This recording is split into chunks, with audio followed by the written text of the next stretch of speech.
The day I moved into the dorm, something already felt off. The campus was loud and crowded outside, but the third floor of the building felt strangely dead. No music, no talking, just this heavy silence sitting in the hallway, like everyone was waiting for something bad to happen. I remember dragging my suitcase across the old wooden floor, while people quietly stared at me from their half-open doors. The moment they saw the number on my key 13, their expressions changed. One guy immediately shut his door. Another girl looked nervous and whispered, "You actually took that room?" before walking away fast. At first, I thought they were joking. Every old building has rumors, haunted rooms, creepy stories. I didn't believe any of it. I was just happy to finally get a single room instead of sharing with someone else.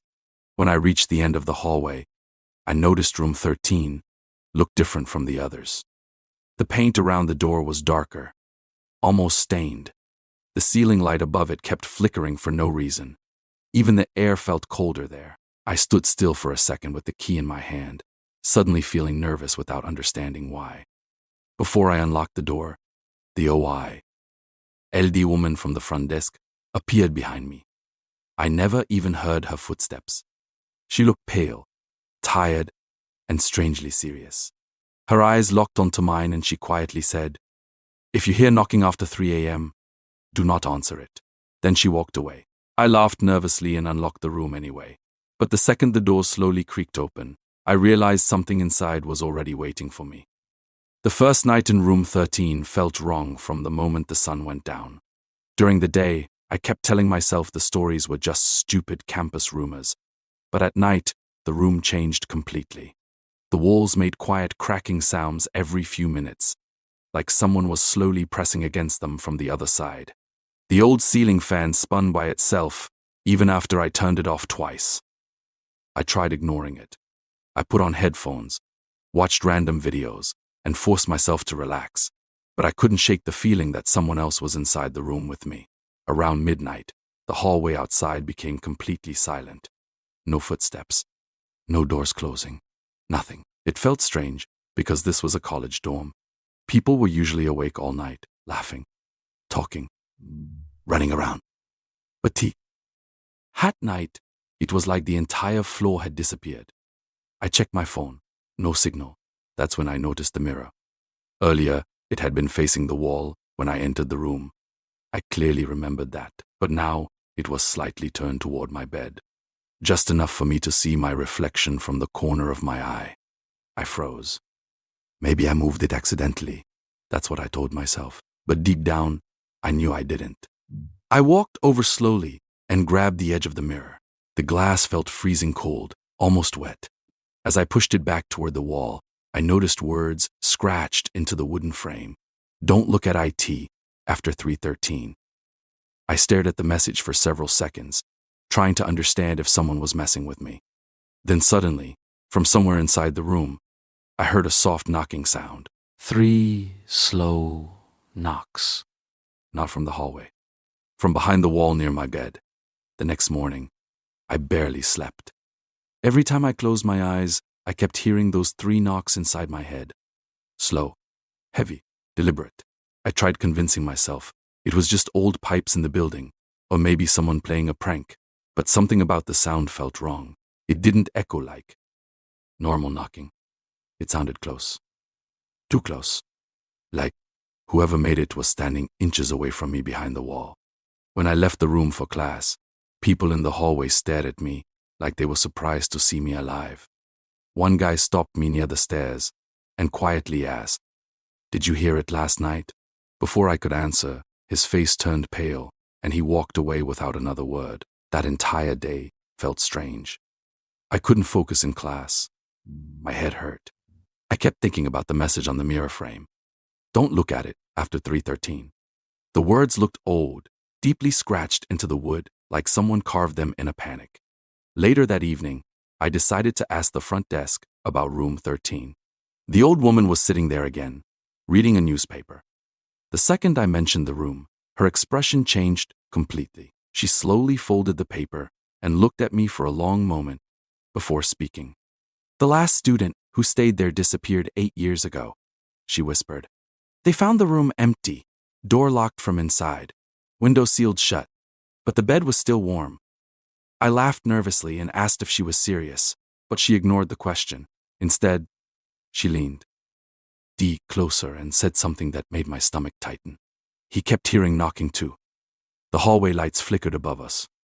Then she quietly added, "Whatever happens tonight, do not look under your bed." That night I went back to room 13 with a different feeling.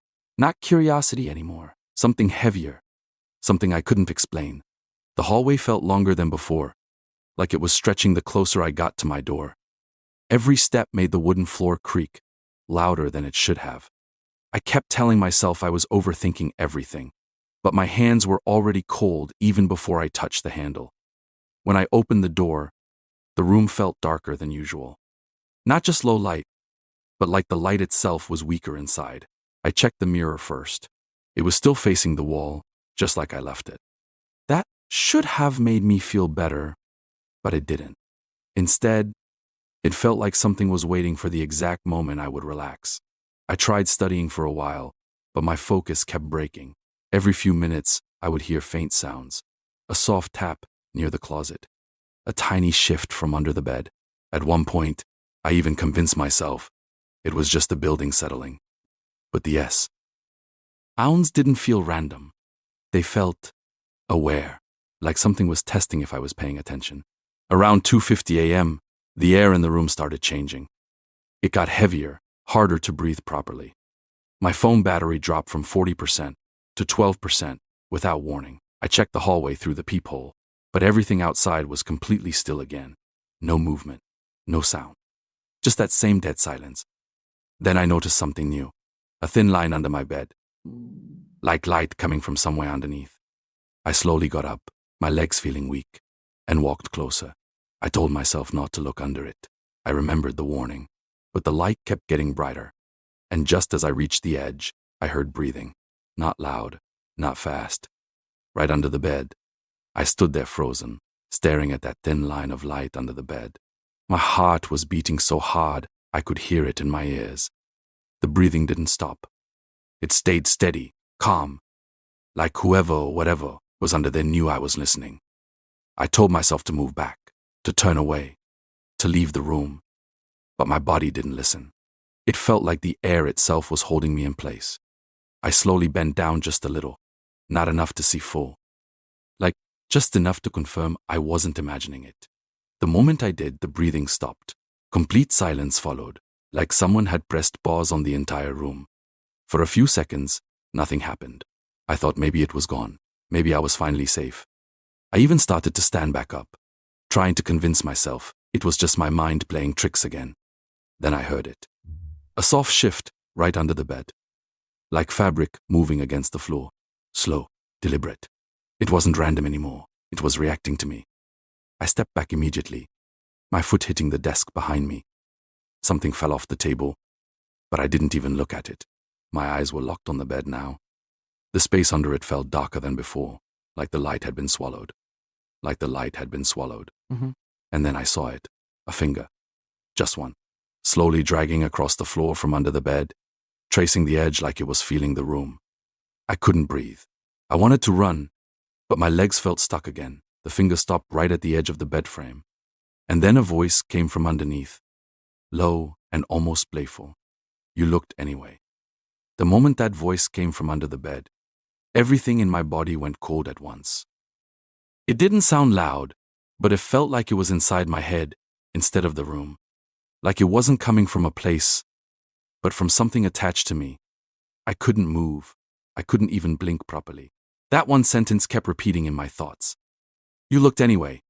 I forced myself to step back, slowly, like any sudden movement would make things worse. The room felt smaller now, like the walls had moved closer, while I wasn't paying attention. The air was thick, almost heavy enough to press against my chest. I tried telling myself it was a hallucination caused by stress, lack of sleep, anything logical I could grab onto, but nothing made sense anymore.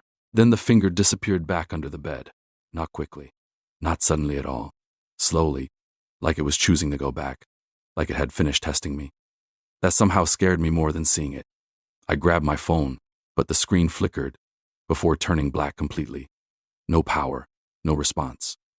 The only light left in the room was that faint glow still leaking from under the bed, pulsing slightly like a heartbeat. I took another step back and bumped into the wall behind me. That's when I noticed something new.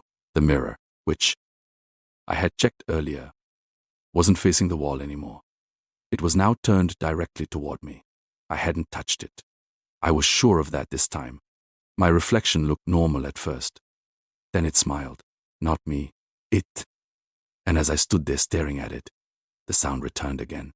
3 slow knocks. This time, coming from inside the mirror itself. The moment I heard the knocking inside the mirror, I knew something had completely crossed over into my world.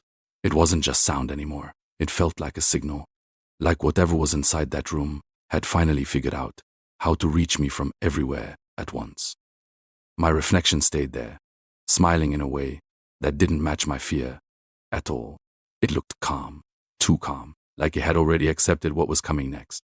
I stepped sideways, trying to break eye contact, but the reflection didn't follow my movement properly. It stayed slightly delayed, like it was thinking before copying me. Then it stopped moving completely, just stood there, smiling, watching me instead. The knocking came again. 3 slow hits, stronger this time. The mirror's surface rippled slightly, like water reacting to something underneath. I backed away until my shoulder. RS hit the wall, but there was nowhere left to go.